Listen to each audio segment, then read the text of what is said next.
We welcome you back from Ask Your Member of Parliament, where locals were engaging their MPs on different issues. Thank you so much for watching, and it's time now for News Tonight. Let's have a look at the headlines first.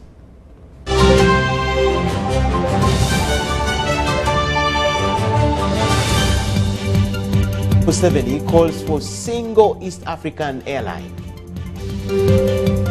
Parliament not a haven for criminals, says Olanya. UNBS sensitizes drivers on quality of fuel. And in sports, para badminton, World Tourney kicks off.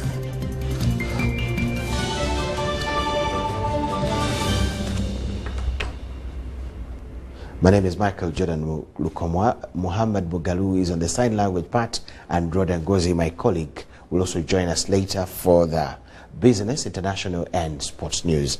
In our first story, President Yoweri Kaguta Museveni has asked why East African countries are hesitant to amalgamate their independent airlines into a single East African airline. Museveni argues that competition among regional airlines is not healthy in a sector where many African countries are yet to break even.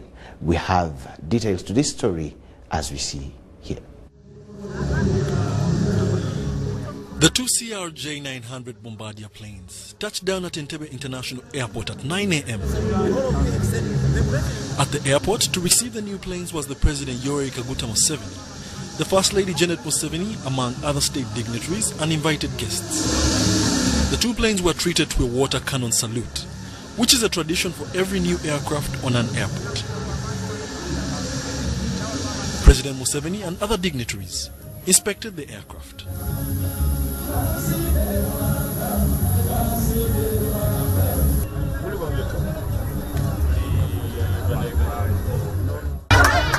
Your Excellency, we know you wear a hat all the time. We made a special hat for you. This is only one piece, only for you.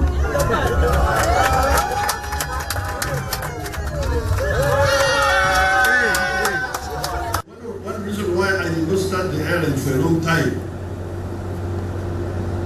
I thought we could share airlines. That was after one of the reasons. It was ideological. But then I had problems, that when you go to the market, and you are in Nyankole, you pay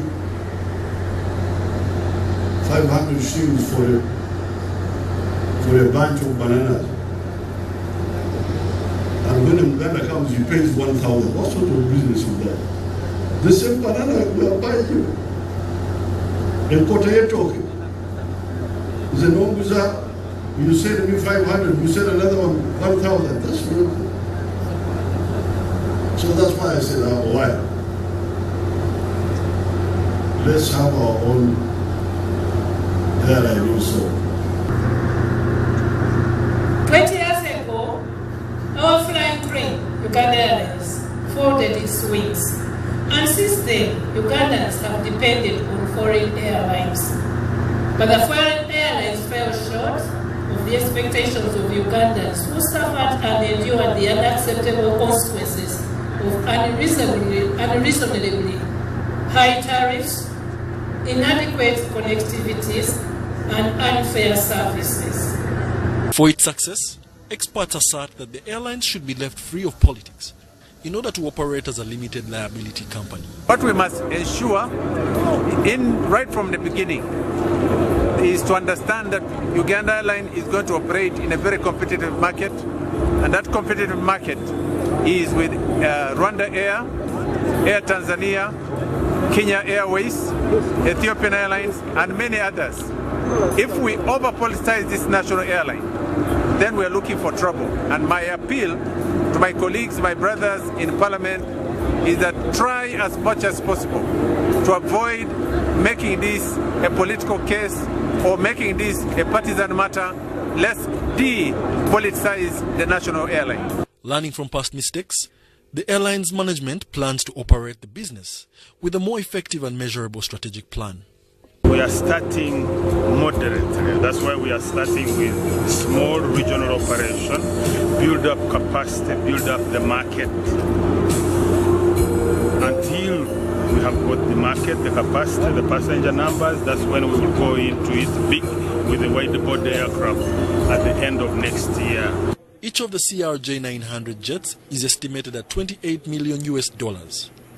Uganda Airlines also placed orders with Airbus to make 2 long-haul jetliners whose debut is yet to be announced. For UBC, Wadilo Makanoud.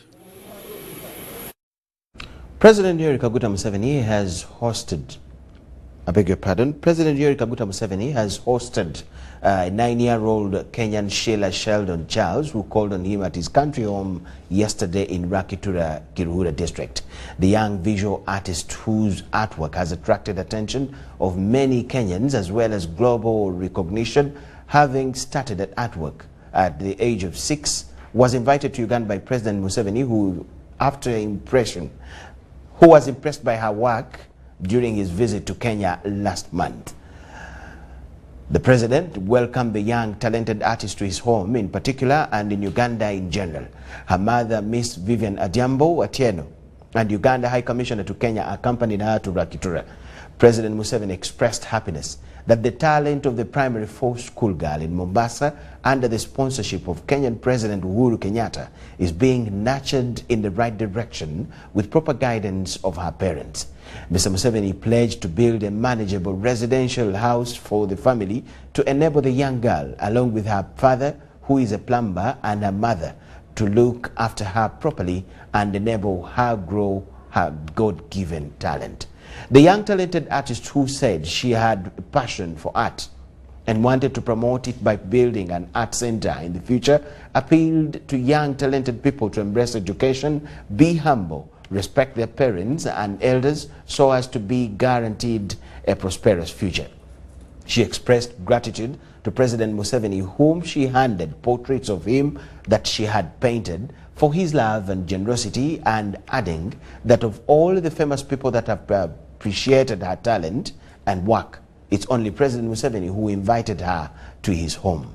Vivian Adhiambo, mother to the artist, appealed to parents of young talented people to be very protective of their children, bearing in mind that they are their first managers, and guard them from exploitation and abuse. She said that parents should look beyond money when nurturing young talents and ensure that they guide them to live a life that is good today and holds a lot for their future. The Deputy Speaker of Parliament, Jacob Oulanyah, has warned members of Parliament against acts of lawlessness to avoid conflict with the law. Oulanyah clarifies that Parliament is not a safe haven for criminality, warning of no parliamentary immunity for acts committed outside Parliament. He was responding to queries of what MPs described as continued police suppression of opposition political activities. Police barricaded the vehicle of Colonel Dr. Chiza Besigye, and in the evening, while appearing on the radio station, police went on switch off the station and arrested the former FDC presidential flag bearer. But as we sit here right now, the people of Kyadondo East can't be represented because their MP has been detained in his home together with his children, Mr. Speaker. Sir. The legislators, especially those that are opposition-leaning, argue that the continued suppression of opposition political parties contravenes the provisions of the Public Order Management Act. They quote recent clashes in Jinja, Tororo and Mubende, where former FDC President Dr. Kiza Besigye was confronted by police. So what we want to know from government are 2 things. Whether they suspended the Public Order Management Act, that is no longer applicable, because the request to it. The recent obstruction of music concerts organized by Kyadondo East Legislator Kyagulanyi Ssentamu, also known as Bobby Wine, is one latest incident to attract attention. I want to say sorry for all what has happened, but I'm going to ask Minister of Internal Affairs to come and make a comprehensive report on this what has been raised. But I appeal also that we should follow the law which we passed here together. If you provoke police, whose duty, one of the primary duties is to maintain law and order, then you will have some problems. We raised this matter a couple of weeks ago, and the government made an undertaking that the Minister of Internal Affairs, who I guess will not have to listen on radio and TV, will come here and explain why this series of events are taking place. The former rebel of West Bank Front, he says he doesn't know, he thinks there is a conflict of interest. To avoid such confrontations, therefore, legislators are calling on Parliament to pronounce itself on the matter, to which Deputy Speaker answers in affirmative. The isolated cases must be investigated to find out what exactly the problem is between police and the people who go to address their people who sent them to Parliament. Isn't it procedural, okay, Mr. Speaker, if this House through you pronounces itself on that privilege members of Parliament should always enjoy, to be able to come here and represent their people, Mr. Speaker, sir? Let me inform you, 5 British members of Parliament have been prosecuted and sent to jail. They tried to raise parliamentary immunity and privileges. The court rejected it and sent them to jail. A former minister of the British government lied in court and was prosecuted and sent to jail. He served the jail sentence. Let's make a distinction. Parliamentary privileges and immunities relate to what you say and do in Parliament. It does not relate to what you say and do outside Parliament. Olanya clarifies that there is no immunity outside parliamentary activities. Parliament is not an haven or a place of safety for criminal conduct. If you commit a crime outside Parliament, the privileges and immunities of Parliament cannot protect you. True. Parliament is not an haven for criminality. Please remember this when you conduct your affairs outside Parliament. Chadondo East legislator Robert Kyagulanyi Ssentamu, also known as Bobby Wine, was on Monday morning blocked from holding music concerts at One Love Beach in Busabala. He was driven to his home in Magere in Wakiso district, where he is currently reported under house arrest. Henry Okurut, UBC. Still in Parliament, members have expressed divergent views on the conduct of private security guards following the brutal murder of Dr. Catherine Agaba. Agaba was an employee of the International Hospital of Kampala, whose body was recovered recently from a septic tank in Muyenga, a suburb of the city. The MPs, on one hand, want private security guards trained in customer care and psychosocial counseling, while others want their remunerations to be checked. To what extent does their training contribute to their behavior towards clients? Is it personal character or institutional breakdown? These are some of the questions on which members of Parliament contemplated as to what could be turning private security guards into murderers. Some zeroed on inadequate training. It has something to do with training and the capability of the security company.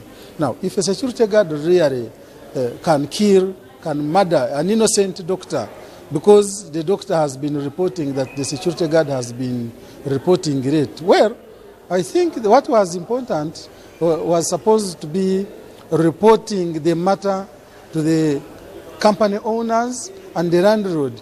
At times these people are handpicked from the village. The announcements are made, they are handpicked, no background check, they are not vetted, and at the end of the day, they commit crimes. When they are trying to look for money, when they want to rob property, they end up committing crimes. So my advice is vet right from the village up to the area where somebody is coming from. Then also train them. They should be trained because at times they are even half-baked. The training proposal was not just confined to the physical aspect, but psychological as well, bearing in mind that these security guards are not well paid. These people must be subjected to some mental tests to assert if they have the mental capability to deal with human beings. Then, above all, I think the minimum wage bill must even come in.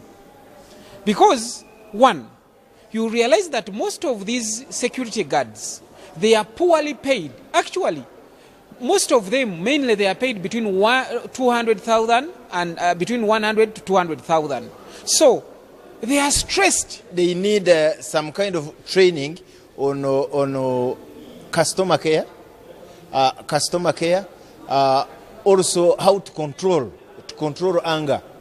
To control anger, these are psychological tests which can be carried on. Psychosocial training largely is what they need at work. But also the country has to come in and plan for them.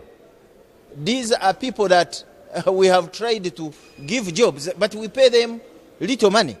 The minimum wage law may have been passed by Parliament, but delayed assent to it should not be reason for security guards to commit crimes. Agnes Kunehira is a member of Parliament for Workers. But I think it depends on individuals also, how they behave.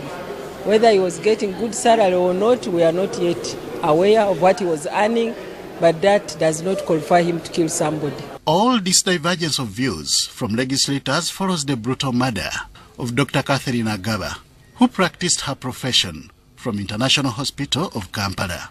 She is said to have been seen last with a Ugandan doctor who practices from the United States of America. We got the body, which was retrieved by fire brigade, and the family positively identified the body.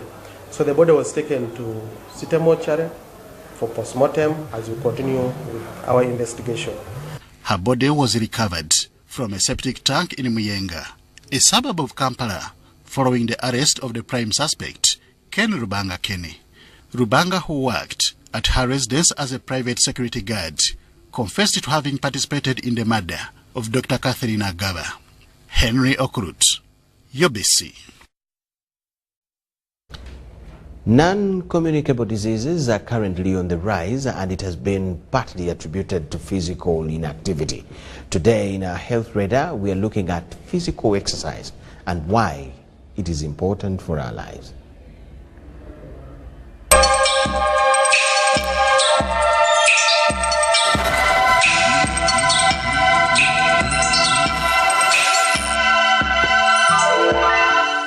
Physical exercise is an activity that enhances or maintains physical fitness, overall health and wellness of the body. It controls non-communicable diseases like cancer, diabetes, high blood pressure, stroke, overweight or obesity, depression, and strengthens muscles, improves skin appearance. On July 8, 2018, Ministry of Health launched a national campaign for physical exercise, and it was officiated by President Yoweri Museveni.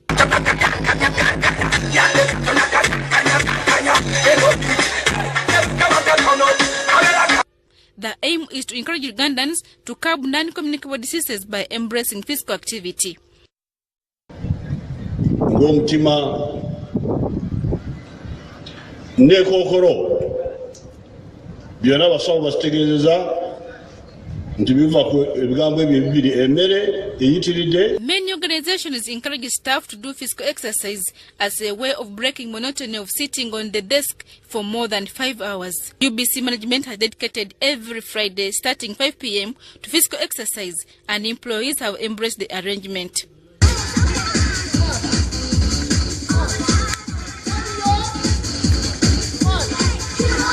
For those who have participated in the physical exercise, each has a different aim and experience. Fiona Namiru wants to reduce weight along other benefits.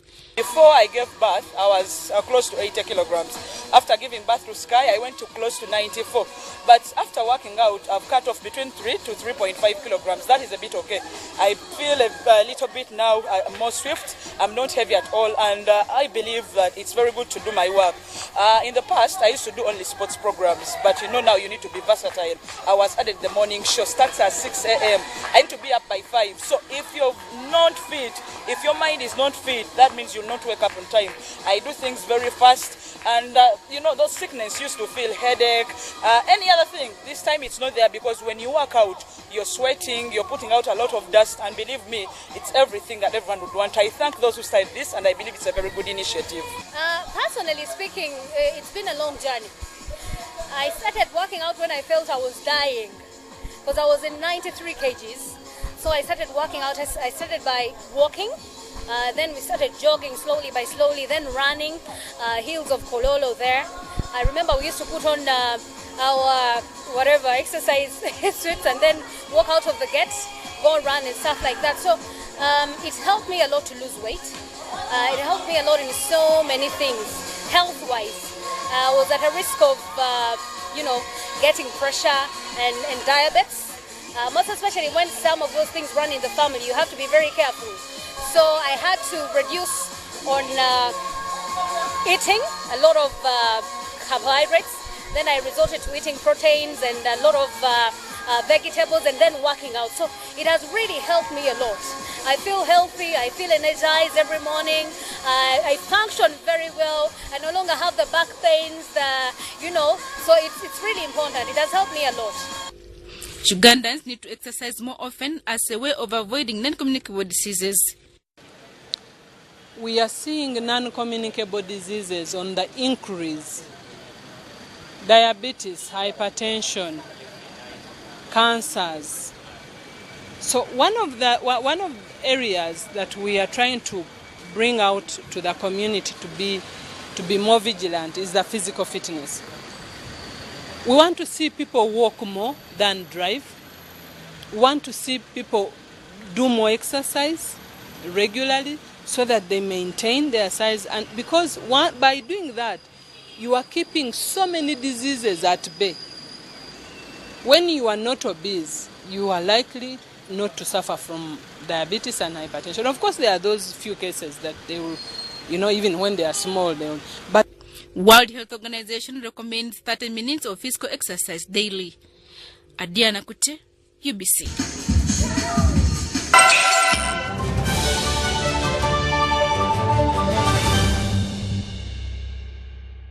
Uganda will join the rest of the world to commemorate the World Malaria Day on Thursday 25th of April 2019 in Alebtong District. The theme is It's a Household War, Chase Malaria, and under the slogan Prevent the Bite. To prevent malaria, always sleep under an insecticide-treated mosquito net every night. Sleeping under a mosquito net protects you, your family, and unborn baby against malaria. Always go for malaria testing whenever you get a fever before you start on any medication. Together, we can chase malaria. This message is brought to you by the Ministry of Health with support from USAID and the US President's Malaria Initiative.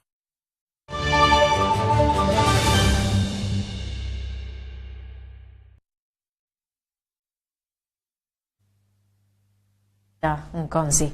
In business news, the transformation of Uganda's coffee industry relies entirely on the millennial, according to Henry Ngabirano, a renowned coffee entrepreneur. Uganda's leading, coffee is Uganda's leading export product, which has over the years faced numerous challenges, amongst them an aging farmer population, low domestic consumption, pests and diseases, among others. However, coffee consumption fortunes are changing for the better due to microeconomic factors and lifestyles which are critical for the sector's growth. This according to Ngabirano. Coffee consumption is growing steadily and becoming a lifestyle for many Ugandans. Economic growth and changing lifestyle is cited among the positive factors influencing the consumption.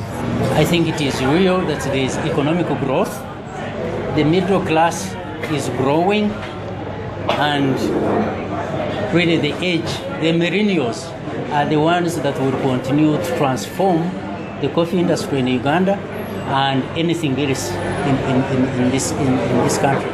The fact that more than 70% of the population is what I would call the youth, I think I see a lot of exciting things in terms of growth of the coffee industry.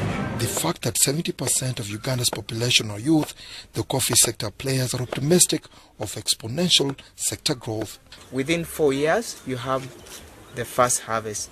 But the first harvest will be like in a tree can produce about like half a kilo.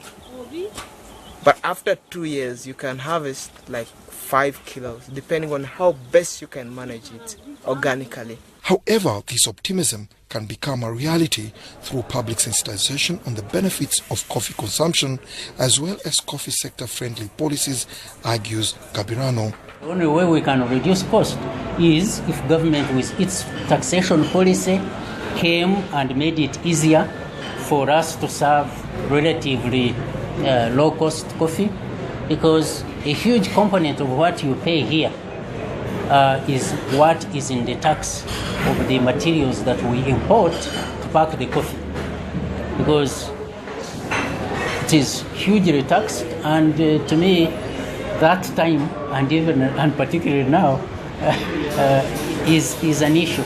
Despite the fact that Uganda is among the leading producers of coffee globally, low domestic consumption is still a major challenge.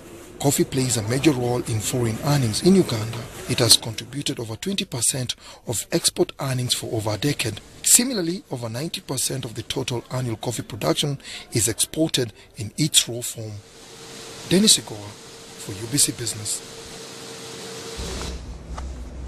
The Uganda National Bureau of Standards, together with the Ministry of Energy and Mineral Development, have sensitized drivers in Kampala on how to get good quality petroleum at petrol stations.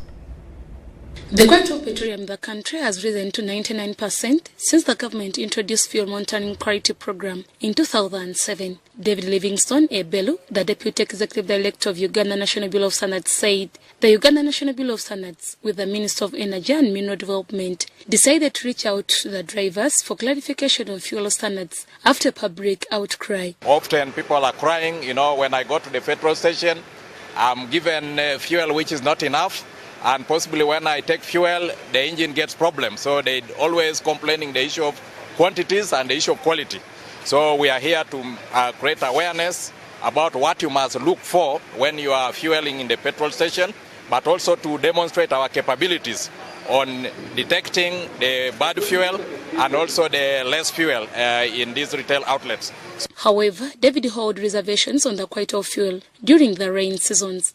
Our compliance on quality is now about 99%, actually almost towards 100%, but we still get isolated issues of fuel failures, especially when we now have this weather like rainy seasons. You find sometimes when it floods in towns, some floods get access to their fuel tanks, so sometimes we get some incidents of fuel failure.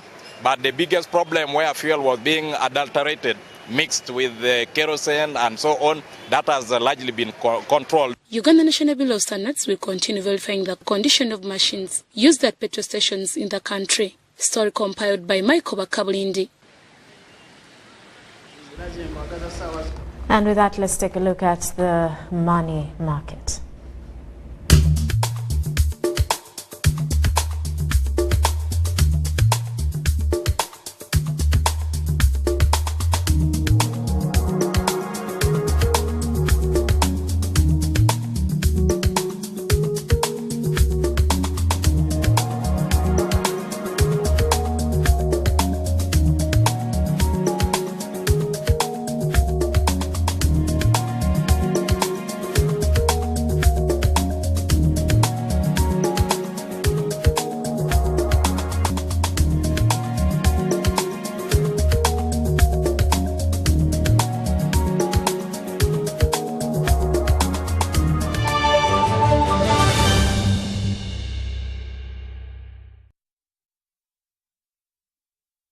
Uganda will join the rest of the world to commemorate the World Malaria Day on Thursday 25th of April 2019 in Alebtong district. The theme is It's a Household War, Chase Malaria, and under the slogan Prevent the Bite. To prevent malaria, always sleep under an insecticide-treated mosquito net every night. Sleeping under a mosquito net protects you, your family, and unborn baby against malaria. Always go for malaria testing whenever you get a fever before you start on any medication. Together, we can chase malaria. This message is brought to you by the Ministry of Health with support from USAID and the US President's Malaria Initiative.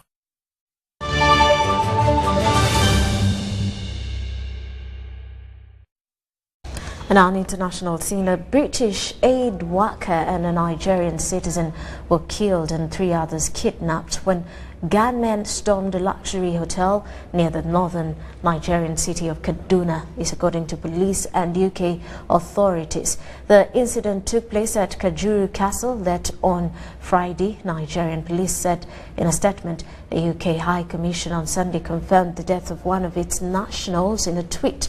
The woman was named by her employers as Faye Mooney from Manchester and was employed in Nigeria as the communication specialist for non-governmental organization Mercy Code, which said it was utterly had broken. Now, kidnap and ransom, asking for ransom is common in Nigeria, with foreigners and high-profile Nigerians frequently targeted. Police said there had been no claim of responsibility for the incident and the kidnappers were yet to be identified. In Iran, the President Hassan Rouhani announced on Monday that he and visiting Pakistani Prime Minister Imran Khan agreed to set up a joint border reaction force to counter terrorism. The border skirts the volatile southeastern Iranian province of Sistan Balochistan, which has been the scene of frequent attacks on Iran's security forces. Khan's visit to Iran, the first since he took office last year, comes after gunmen who Islamabad says were based in Iran killed 14 members of Pakistan's security forces last week in its own Balochistan province. In March, Rouhani demanded Pakistan act decisively against anti-Iranian terrorists following the February 13th attack that killed 27 members of the elite Revolutionary Guards in Sistan Balochistan. Iran has said a Pakistani suicide bomber was behind the attack, which was claimed by the Sunni jihadist group Jaish al-Adil Army of Justice, which Tehran says operates mostly out of bases in Pakistan.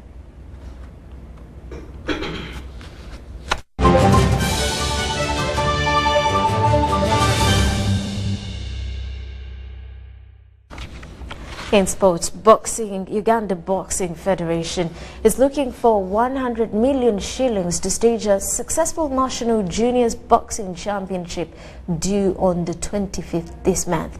The president for the federation, Moses Mohanji, says has expressed concern of the continued lack of funds, which has led to the sports federation into poor organization of national sports functions. Boxing has registered successes for both amateur and professional boxing in the country, but lack of proper funding has lagged the sport behind. Over 40 affiliated clubs are expected to take part in this year's National Junior Championships due in Lugogo. Boxers, given the number that we go to the school championship, we won't be surprised to get 1,000 boxers because people have been training hard. Everyone is excited about this championship, and this is what we're supposed to be doing as a federation: create more hope, excite people, have everyone want to come and be in the sport of boxing. The championship will begin on the 26th of April with a technical meeting between the referees, judges, the coaches, and the whole management team of the federation on how we're going to work out this arrangement with our championship to make sure we don't have hiccups here and there. On the 27th, we shall have the general weigh-in and checkups for the boxers. Then on the 28th, we'll do the draws for who's going to be fighting which person. And then on the 29th, up to the 2nd of May, we'll be doing active boxing. And then the 5th of May is the finals for the championship.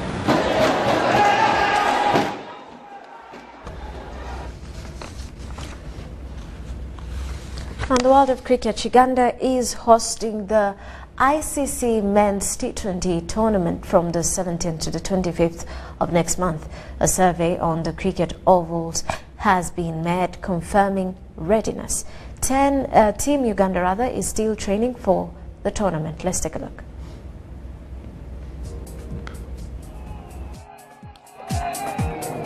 Uganda will be hosting the International Cricket Council Men's T20 World Cup Africa Final from the 17th to the 25th in Kampala. Uganda Cricket Association has quietly been in preparations for the last 2 months to ensure they host a successful tournament in comparison to the ICC Division 3 World Cricket League.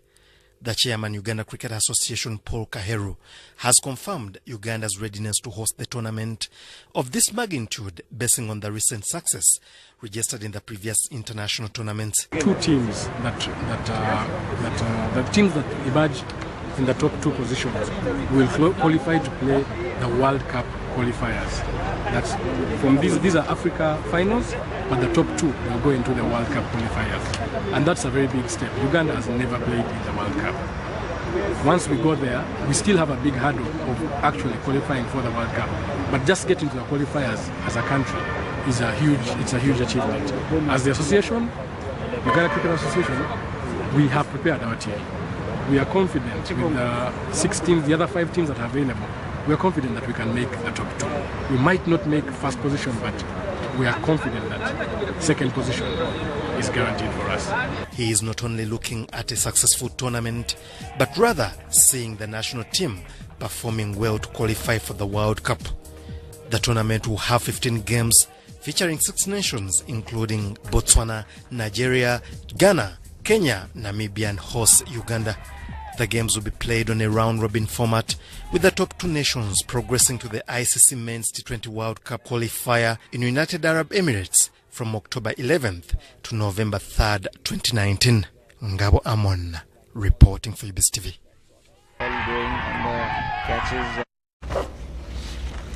Minister of State for Sports Charles Bakabalindi has officially flagged off the 2019 World Para Badminton 6-day tournament being played at MTN Arena, Lugogo. SL3, SL4, wheelchair 1, 2, 3 and 4 among others are some of classifications for the para badminton players being categorized in. Uganda's Ronald Sonkagwa lost to India's Pramon Bhagat. It's 21-9 and 21-17, while Bashir Mutiaba lost to Kumar Niteshi. That's 21-5, 21-4. However, Uganda has not lost hope, having started on a low note. State Minister for Sports Charles Bakabalindi explained that government is committed to supporting persons living with disabilities in sports.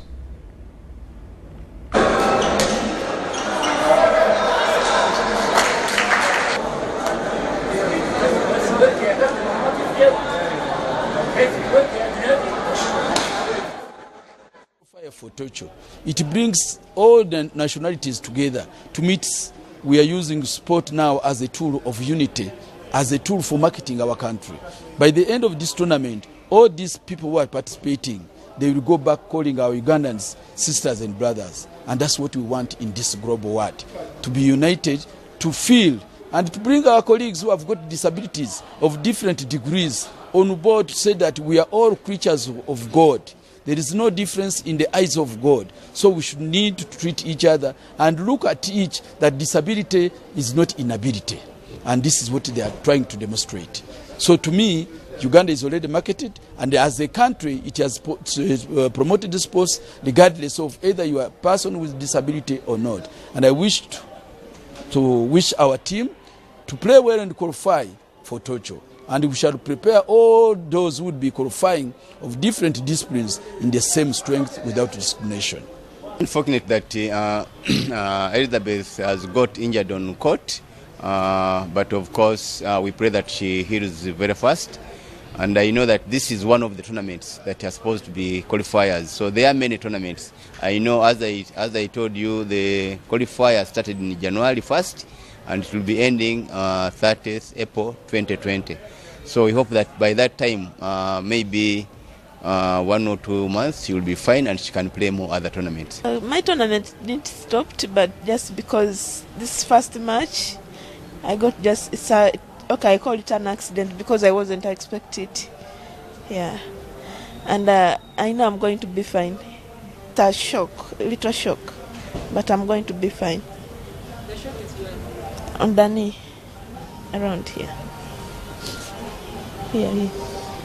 Just very little, not too much.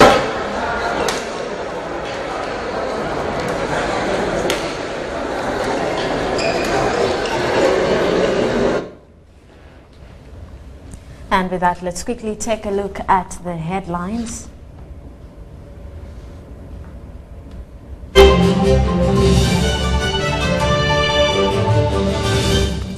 President Museveni calls for single East African airlines. Parliament not a haven for criminals, says Olanya. UNBS sensitizes drivers on quality of fuel. And in sports, para badminton world tourney kicks off.